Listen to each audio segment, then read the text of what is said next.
আবার সেই সময় এসে উপস্থিত যখন নিট 2025 শুরু হতে আর মাত্র 7 মাস বাকি।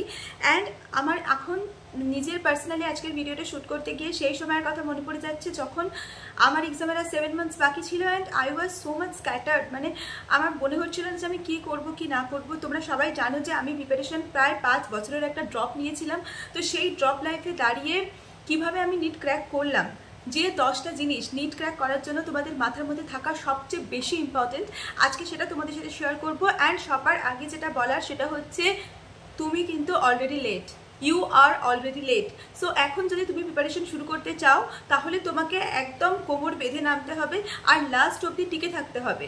একটা জিনিস সবসময় মনে রেখো, প্রিপারেশন কিন্তু সবাই শুরু করে, প্রিপারেশন কিন্তু সবাই স্টার্ট করে, কিন্তু কে ফিনিশ করতে পারছে তার নামটাই কিন্তু আলটিমেটলি রোশন হয়, বা তার নামটাই কিন্তু আলটিমেটলি মর্যাদা পায়।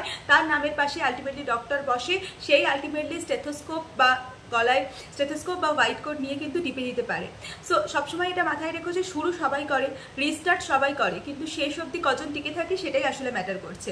So hello everyone, I am Debleena, a second professional MBBS student from Malda Medical College and Hospital. Without any further delay, চলো আজকের ভিডিওটা স্টার্ট করি।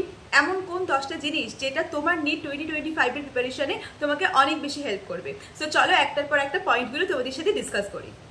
অনেকেই বলেছিলে একটা বুক রিভিউ করার জন্য। So recently I have received a very secret book. তো যেটা রিভিউ আমি তোমাদের সাথে এখনই শেয়ার করবো যে এই বইতে কী কী আছে কী কী নেই। অ্যান্ড আমার এই বইটা পার্সোনালি তো বেশ ভালো লেগেছে। সো চলো আগে এই বইটার রিভিউটা তোমাদের সাথে শেয়ার করে নিই, তারপর বাকি ভিডিওটা কন্টিনিউ করছি। Recently, Disha Publication launched করেছে revised and updated 6th edition of the latest syllabus ACE Biology Volume 1 for NEET and Class 11. The latest NMC notified syllabus in an objective pattern.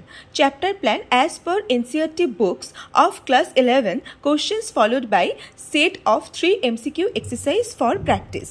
প্রথম যে এক্সারসাইজটা আছে NCERT based questions is completely based on NCERT book. And second exercise যেটা আছে সেটাতে তোমরা পেয়ে যাবে NEET PYQ contains questions of past years from 2005 to 2024. This book is 100% useful for class 11th exam. The new edition contains the latest NEET solved papers including 2024 regular and re-NEET paper, chapter wise, along with an increased number of questions. এই বইটাতে তোমরা পেয়ে যাবে 19 chapters in all. Each chapter provides exhaustive point wise theory, well লেভেল diagrams, illustration, illustrated pictures, connecting concept etcetera. No doubt এই বইটা কিন্তু তোমার নিট 2025 এর প্রিপারেশন এবং ক্লাস 11 এর জন্য খুবই ভালো। এখানে আমি দুটো বই তোমাদের দেখাচ্ছি, একটা হচ্ছে volume 1 that is for class 11 and volume 2 that is for class 12 and CUET exams, মানে এক্সামের স্টুডেন্টরাও কিন্তু এটা ইউজ করতে পারে। All the links are given in description box below, go and check it out.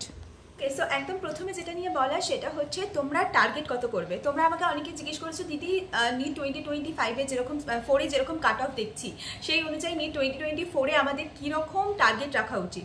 দেখো তুমি যদি আমার কথা জানতে চাও, যদি ওয়েস্ট বেঙ্গলের কাট অফ অনুযায়ী জানতে চাও, তাহলে আমি সবাইকে বলবো 650+ তোমাকে কিন্তু এটা রাখতে হবে, মানে 650+ তোমাকে টার্গেট রাখতে হবে।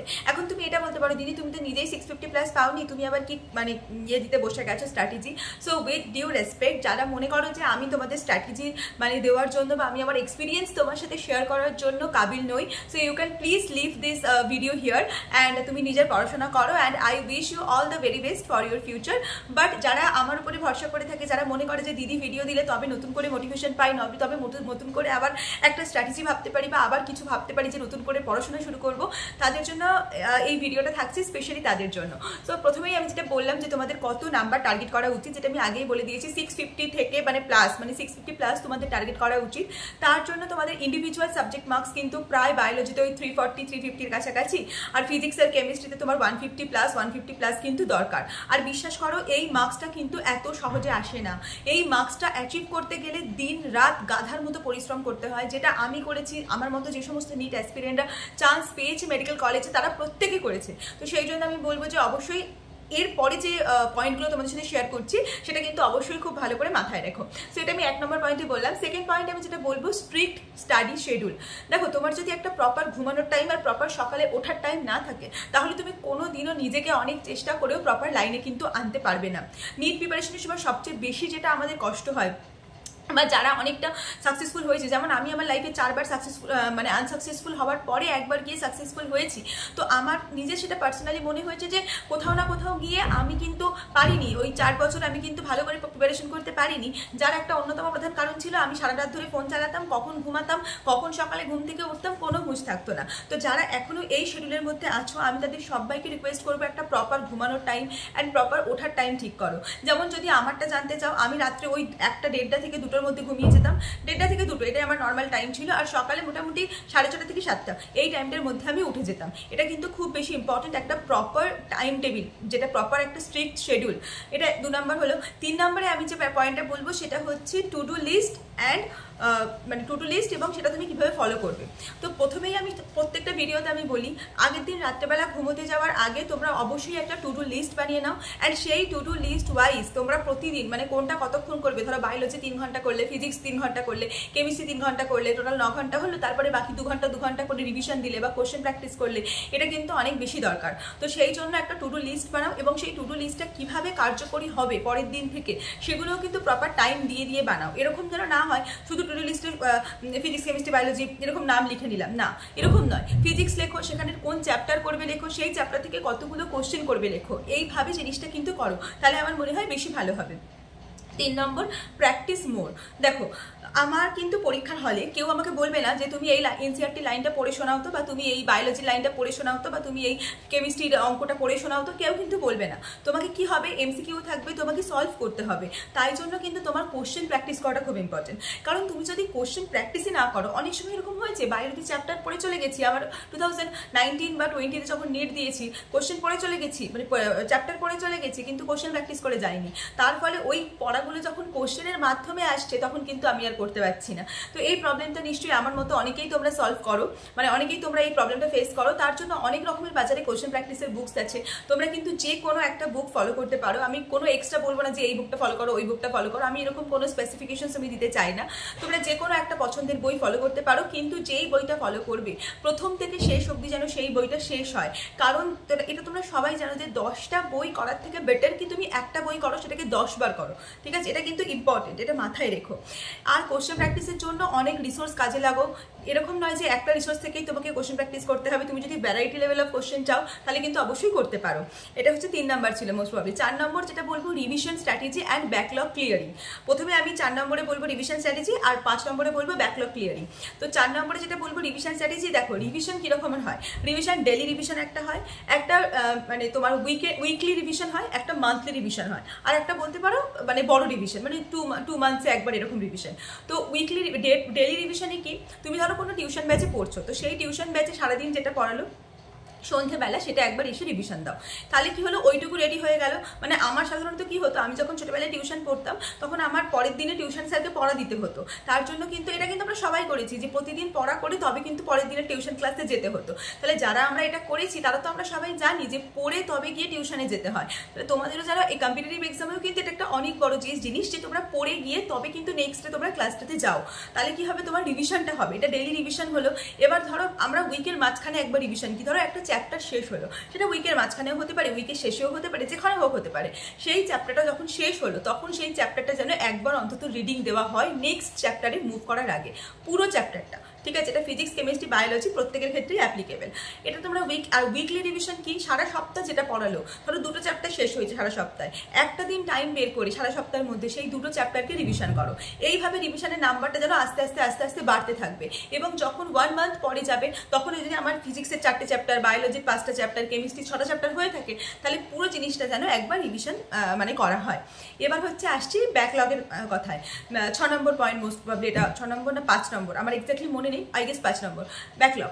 তো ব্যাকলগ যে পয়েন্টটা সেটা আমি বলবো, দেখো ব্যাকলগ কিন্তু আমার প্রচুর হয়েছে, কারণ আমি আমার 2022 এর প্রিপারেশনটা শুরু করেছিলাম নভেম্বর মাস থেকে, আর আমার এক্সাম ছিল জুলাইয়ে, আর আমার নিট শেষ হয়ে গিয়েছিল সেপ্টেম্বরে। তো তার মাঝখানে কিন্তু আমি আর মানে কোনো রকম কোনো পড়াশোনার মধ্যে ছিলাম না। তার জন্য আমি কিন্তু অনেক লেটে শুরু করেছিলাম, এবং আমি যখন ফিজিক্স পড়তে শুরু করি তখন মোস্ট প্রবলি ফিজিক্সে থার্মোডাইনামিক্স চ্যাপ্টার চলছিল, মানে আমি এতগুলো চ্যাপ্টার পুরো ব্যাকলগে চলছিলাম, ঠিক আছে? তো আমি কি করলাম, ব্যাকলগ কভার করার একটাই উদ্দেশ্য, তোমাকে 2x স্পিডে ভিডিও দেখা শুরু করতে হবে। আর যে ভিডিওগুলো মনে হচ্ছে আমার না দেখলেও চলবে সেই ভিডিওগুলোর ওয়ান শট দেখে ছেড়ে দিতে হবে, বা সেই ভিডিওগুলো শুধু মানে সেই চ্যাপ্টারগুলো শুধু রিডিং পড়ে ছেড়ে দিতে হবে।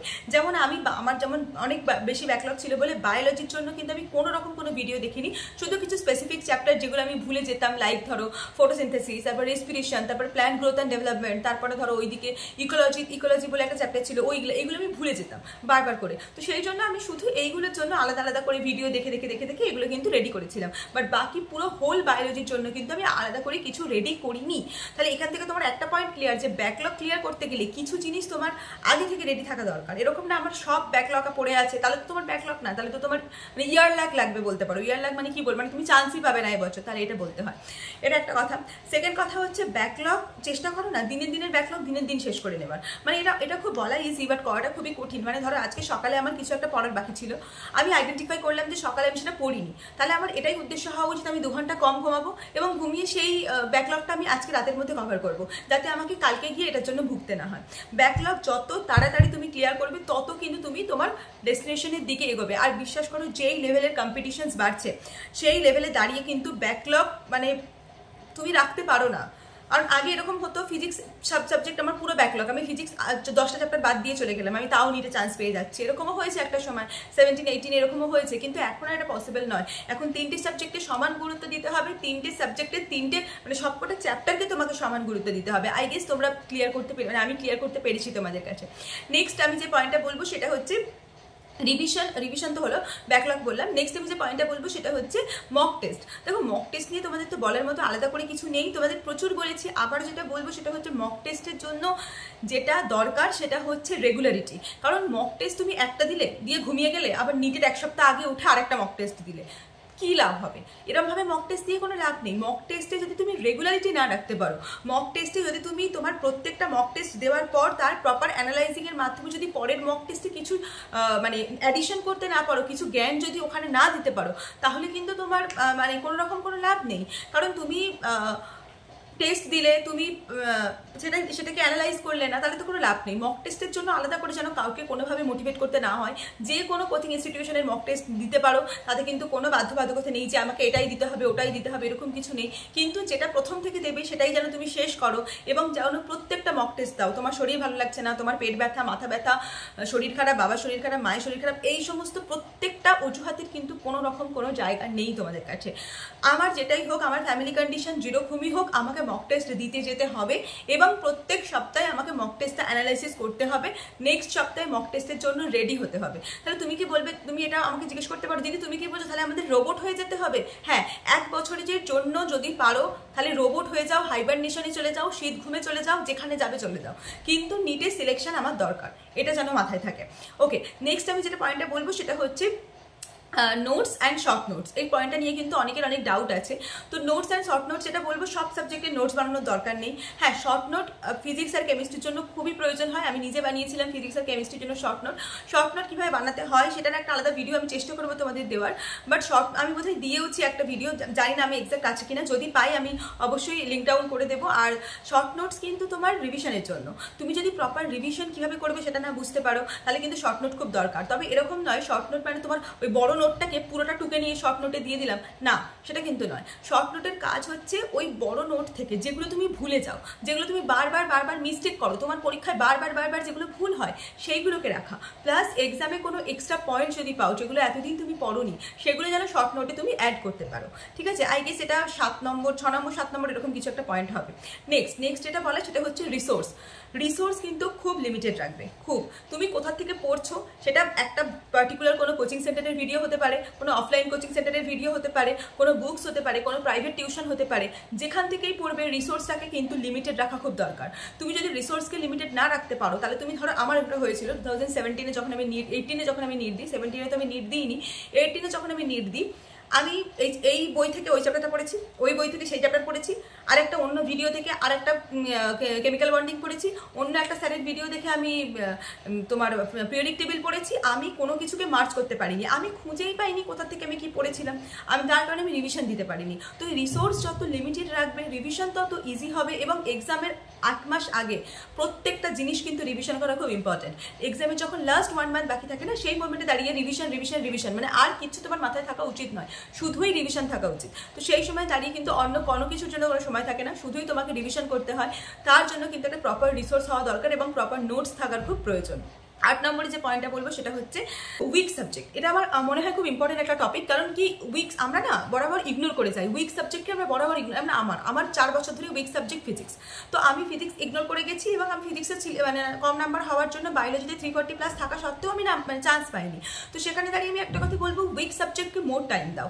আমার যেমন ফিজিক্স উইক সাবজেক্ট ছিল, আমি যখন নভেম্বর মাসে 2021 নভেম্বর মাসে যখন প্রিপারেশন শুরু করলাম ফর নিট 2022, তখন কিন্তু আমি সারাদিনে 6 ঘন্টার মতো ফিজিক্স পড়তাম। তো উইক সাবজেক্টকে হ্যান্ডেলিংয়ের জন্য আলাদা করে স্ট্র্যাটেজি বানাও, কারণ উইক সাবজেক্ট যদি হ্যান্ডেল করতে না পারো ওই তোমাকে এক্সাম হলে গিয়ে ডোবাবে। এই কথাটা আমার বাবা আমাকে বলেছিল যে দেখবি ফিজিক্সই তোকে এক্সাম হলে গিয়ে ডোবাবে, আর 21 সাল অবধি তাই হয়েছে, ফিজিক্সই আমাকে এক্সামে গিয়ে ডুবিয়েছে। আর আমার মনে হয় 22 সালে আমার সিলেকশনের একটা অন্যতম কারণ হচ্ছে ফিজিক্স, কারণ আমি ফিজিক্সে 141 বা 144 পেয়েছিলাম, এক্স্যাক্টলি মনেও নেই, 141 পেয়েছিলাম মোস্ট প্রবাবলি, ঠিক আছে। তো ওই ফিজিক্সের জন্যই আমার মনে হয় আমি যদি ফিজিক্স একটু কম পেয়ে যেতাম 10-20 নাম্বার, তাহলে হয়তো আমি চান্স পেতাম না।